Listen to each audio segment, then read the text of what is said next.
Sebelum tanah diolah, ia dibiarkan hidup bersama rumput dan gulma.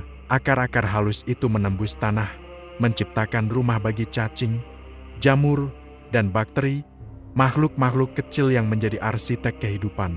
Lalu datang ajaran baru, tanah harus bersih, rapi, dan tunduk pada kehendak manusia. Rumput dianggap pengganggu, gulma dianggap musuh. Maka, diciptakan herbisida dan fungisida, racun yang membunuh kehidupan kecil yang tak tampak mata, memusnahkan ekosistem tanah, kehidupan di dalam tanah, penopang kehidupan tanaman yang sesungguhnya bersama air. Rumput mati, dan bersama matinya rumput, ikut mati pula kehidupan di dalam tanah. Mikroba, cacing, dan jamur yang selama ribuan tahun bekerja tanpa pamrih, hilang. Tanah menjadi kosong, hanya sekadar media tanam yang sepi. Tanaman masih bisa tumbuh, tapi tidak karena kekuatan tanah, melainkan karena asupan pupuk, kimia. Tanah yang dulu memberi, kini menagih. Dan manusia, sang petani, terikat dalam rantai ketergantungan. Membeli pupuk, membeli pestisida, membeli harapan. Harga pupuk naik, hasil panen tidak sebanding. Petani bekerja keras, tapi yang makmur adalah pabrik pupuk dan perusahaan benih. Sistem yang lahir dari niat meningkatkan hasil pertanian, namun ironisnya justru memiskinkan yang menanamnya.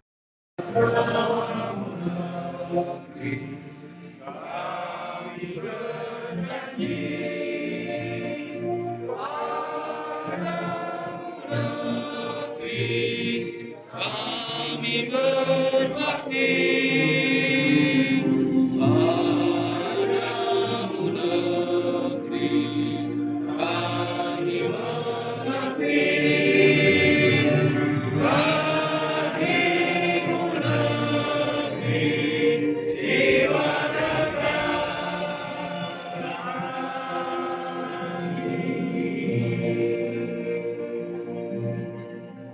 Ketika manusia membunuh rumput, ia tak sadar sedang membunuh ibu dari kehidupan tanah. Rumput bukan sekadar hijau yang tumbuh liar, ia adalah pelindung pertama, penjaga kelembapan, dan penghubung antara langit dan bumi. Dari akar-akar halusnya, air ditahan, mikroba diberi tempat tinggal, dan tanah dibiarkan bernapas. Namun manusia, dengan rasa superioritasnya, mencabut ibu itu dari pangkuan bumi.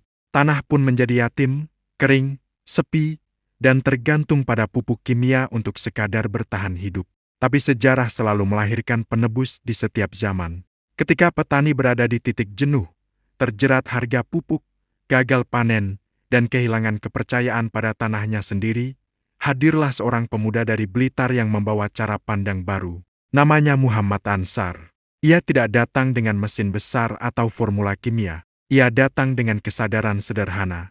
Kembali ke alam, bukan sekadar organik, melainkan memeluk kembali rumput, tumbuhan yang selama ini dianggap musuh pertanian, padahal justru sumber kehidupan. Bagi Muhammad Ansar, rumput adalah tumbuhan perintis. Dari rumput, kehidupan dimulai. Lihatlah padang pasir yang gersang, ketika hujan pertama turun, yang tumbuh lebih dulu adalah rumput. Dari sanalah kelembapan muncul, mikroba bangkit, dan tanah kembali bernyawa. Perlahan-lahan, ekosistem terbentuk, lalu pepohonan menyusul tumbuh di atasnya. Nah, dari proses itu semua, akhirnya saya pelajari, saya coba pahami. Pernah nggak numpuk-numpuk rumput di pinggir sawah?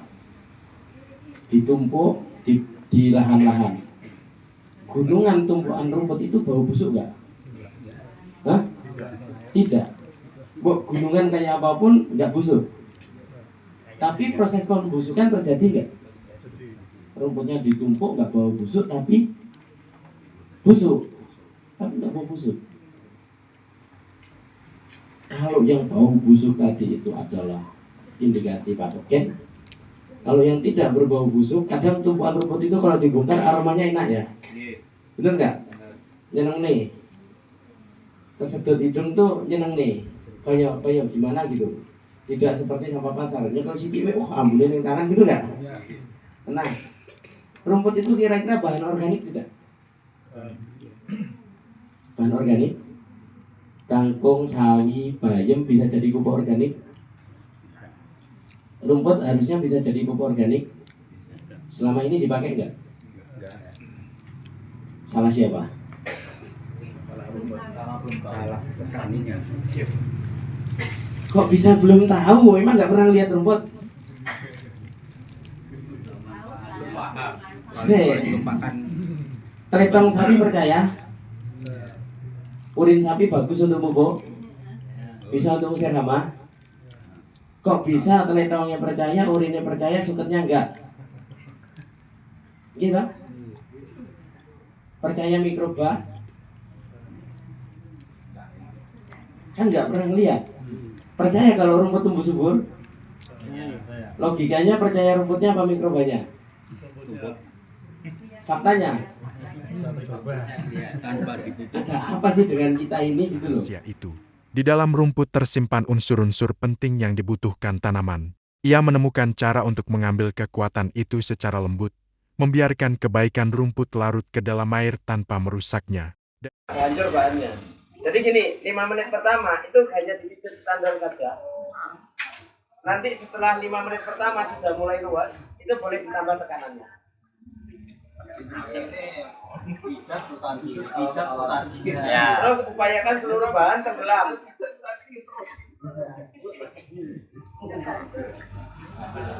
Makanya kan pijat mesra Pak. Makanya di situ dulu pakai perasaan. Begitu ngomong perasaan dikira malah selenting. Aman, udah berubah. Udah berubah. Bisa bebas kok juga sudah berubah.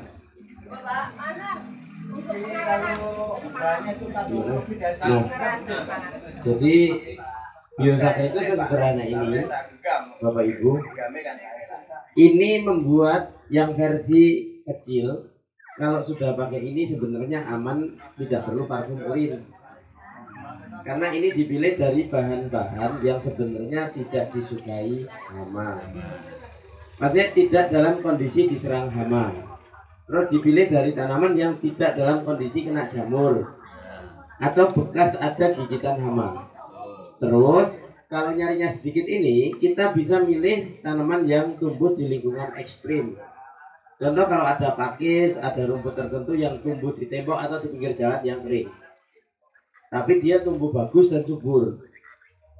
Nah, yang mau kita ambil di sini itu hanya lapisan kulit tepinya saja, Pak, sebenarnya. Biosaka mengambil sifat fitokimia dan epigenetik dari rumput liar.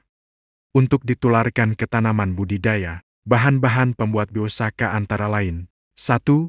Air bersih kurang lebih 3 liter supaya rumput nanti tenggelam saat diproses. 2. Rumput liar yang sehat tidak kuning dan tidak bekas gigitan serangga atau lainnya. Minimal 5 jenis.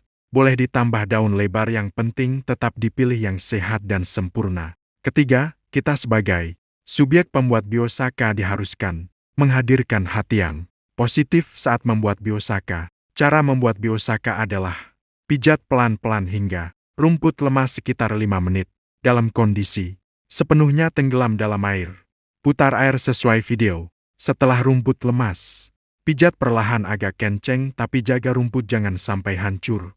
Jaga putaran air agar terjaga gerakannya. Sekali pijat sekali putar. Proses berlangsung sekitar 15 hingga 20 menit. Jika air sudah berubah warna secara homogen, proses selesai dan larutan disaring. Disimpan ke dalam botol. Lahir dari ilham, kembali ke alam Allah. Ketika tanah mengering, tercemar dagingnya dari naluri yang tak membumi. Oh petani, mengalir padi menata kering tanah yang terluka. Tak mampu suburkan diri sendiri, karena kau lupa ajaran bumi. Biosaka, biosaka, kau ingatkan kami bumi ini, kau kembalikan pada dirinya sendiri. Biosaka, biosaka, kau hanya perlu memahami, hidup adalah sirkulasi. yang mati memberi hidup untuk yang baru kembali. Bumi untuk kembali ke bumi, untuk tumbuhkan yang sedang bersemi. Jangan lupakan jati diri, kita adalah bumi itu sendiri. Di tanah ini kita tumbuh dan menjadi berarti. Petani menggali padi, menatap kering tanah yang terluka. Tak mampu, tak mampu suburkan diri sendiri, karena kau lupa ajaran bumi. Biosaka, kau ingatkan kami bumi ini, kau kembalikan pada dirinya sendiri. Biosaka, kau hanya perlu memahami, hidup adalah sirkulasi, yang mati memberi hidup untuk yang baru kembali. Bumi untuk kembali ke bumi, untuk tumbuhkan yang sedang bersemi. Jangan lupakan jati diri, kita adalah bumi itu sendiri. Di tanah ini kita tumbuh dan menjadi berarti. Kini kulihat tunas mulai tumbuh, hijau mereka di ladang yang dulu gersam. Bukan sihir, bukan janji palsu, hanya cinta yang kembali menyentuh akar kehidupan. Kembali ke bumi, hei kawan petani, kembali pada jati diri. Jika kau sakiti bumi ini, kau seperti menyakiti dirimu sendiri. Kau lahir dari bumi dan kembali ke haribaan bumi ini.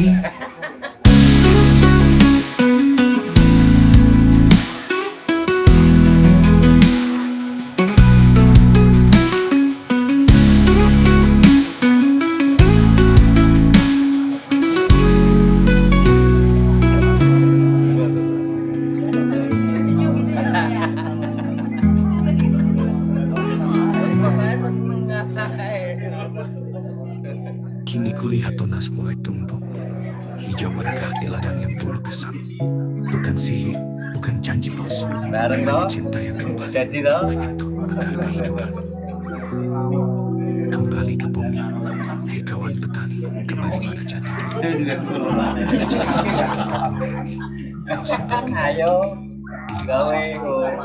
kau lahir dari bumi dan kembali ke haribaan bumi ini. Banding.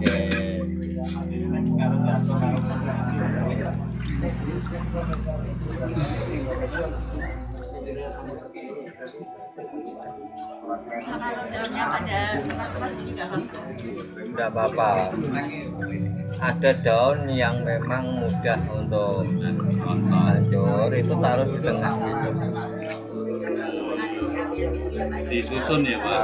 Taruh di Disusun di ya, yang rumput-rumput seperti ini dan sebagainya itu kan taruh di luar.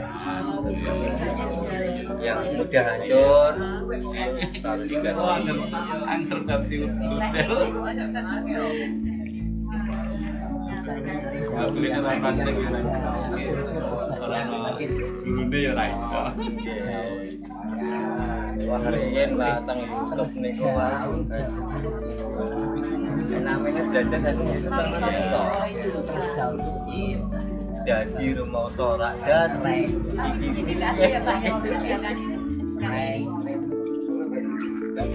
Tahan bisa sampai berapa lama? bertahun-tahun ya, tergantung kita. Yang pasti tetap masih mungkin kan.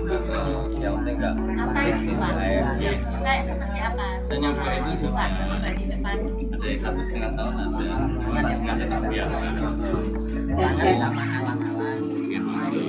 aman. Jadi Mas Novet kata peserta online kurang jelas. Nah mungkin itu punya Pak Edi bisa di shot dari Depan dari depan.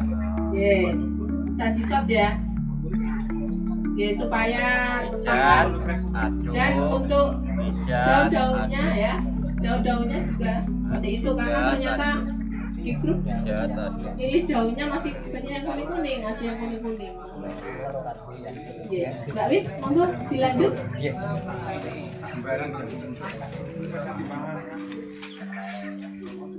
Nah, ini bayarnya. Alhamdulillah kawan-kawan ini sudah mulai berubah warnanya, terus juga mulai kelihatan berminyak, tapi ada juga yang belum berubah. Yang warnanya berubah ini mungkin dulu seperti saya waktu pertama kali membuat. Saya dulu pertama kali membuat gagal total. Tapi pantang menyerah. Gagal totalnya karena saya nggak percaya, karena saya nggak percaya Biyosaka. Apa itu Pak?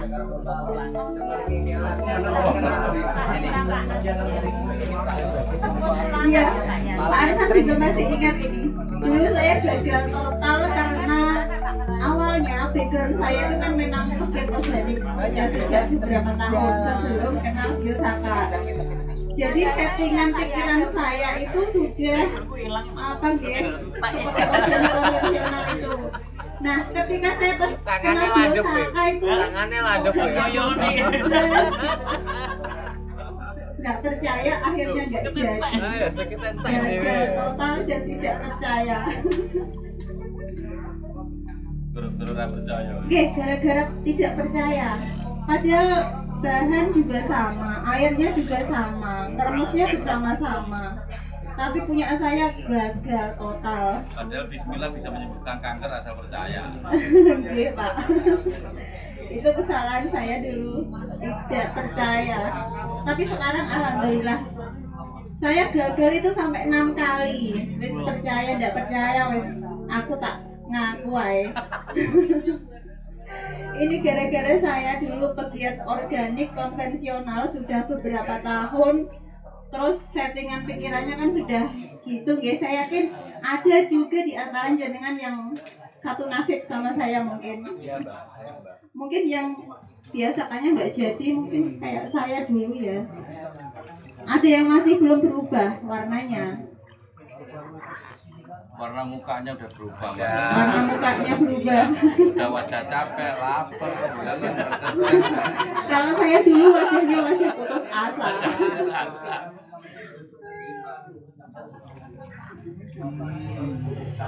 Ayo terus, percayalah pada Biyosaka, percayalah.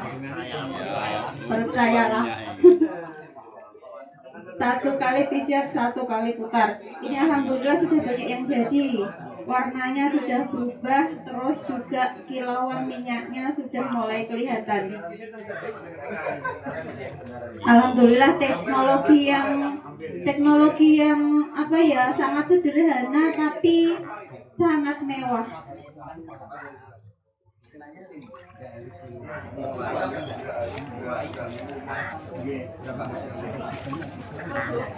Kok apa-apa, Mas?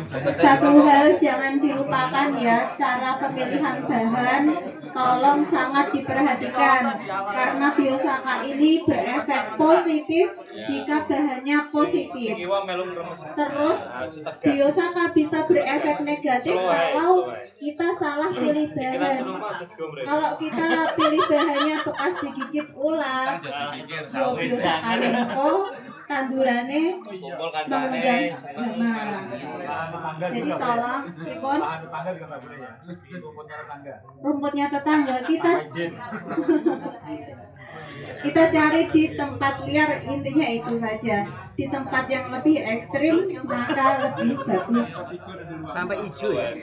Sebetulnya tanaman di tempat ekstrim itu tidak hanya di tempat panas ya, tapi di tempat yang asam rawa-rawa itu juga ekstrim, kan dia pH-nya rendah, itu juga ekstrim. Tepi laut yang Seperti itu. pH-nya Dan berapa? itu bisa disesuaikan dengan kondisi lahan kita. Kalau kondisi lahan kita itu kering, ya kita carinya rumput di tempat yang kering. Kalau kita lahannya asam atau apa, susah buang airnya, itu ya kita cari rumputnya juga di tempat yang seperti itu. Jadi nanti epigenetiknya, molarnya itu yang Pas. keluar. Kalau daun bagaimana cara modifikasi akhirnya minimal 5. Jumlah daunnya minimal 5 jenis. Kelihatan kayak minyak jarak. Ini kita ngitungnya dari jenis, bukan dari banyaknya seberapa, tidak. Ini kan cuma yang putih. Boleh. Kan beda. Tidak dibatasi jumlahnya. Minimal 5 jenis, maksimal sebanyak-banyaknya. 99, Mas. Minimalnya ya, ada minimal ya. Minimal 5 jenis, iya. Karena ini kan ceritanya kita mengumpulkan sifat baik dari rumput liar, makanya minimal 5. Kalau kita cuma satu jenis ya nanti kita dapatnya cuma satu. Jadi semakin banyak jenisnya, maka semakin lengkap.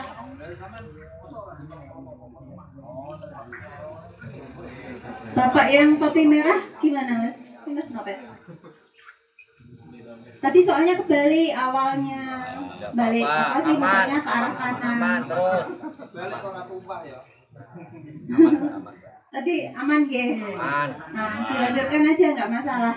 Enggak apa-apa. Diputar terus, jangan berhenti ombaknya. Diputar terus ombaknya, jangan berhenti. Rumputnya tenggelam sampai kelihatan homogen. Homogen itu bagaimana? Homogen itu semua bagian mulai dari atas, tengah, bawah, samping kanan, samping kiri itu warnanya sama. Kemudian juga mulai kelihatan kilem-kilem. Apa sih ya, kilau kayak minyak gitu loh. Glowing, tidak berminyak tapi kelihatan kayak seperti ada minyaknya. Kalau masalah warna itu beda-beda. Ada yang jadinya warna hijau, ada yang jadinya warna merah, ada yang warna kuning, warna coklat. Itu tidak jadi masalah. Mau warna apa saja wes gak masalah. Yang penting homogen dan berkilau, kilau minyak gitu. Ini alhamdulillah sudah mulai banyak yang jadi. Pak Sikit sambil dilihat nggih jenengan yang sudah. Saya yang siklus itu nggak kelihatan soalnya.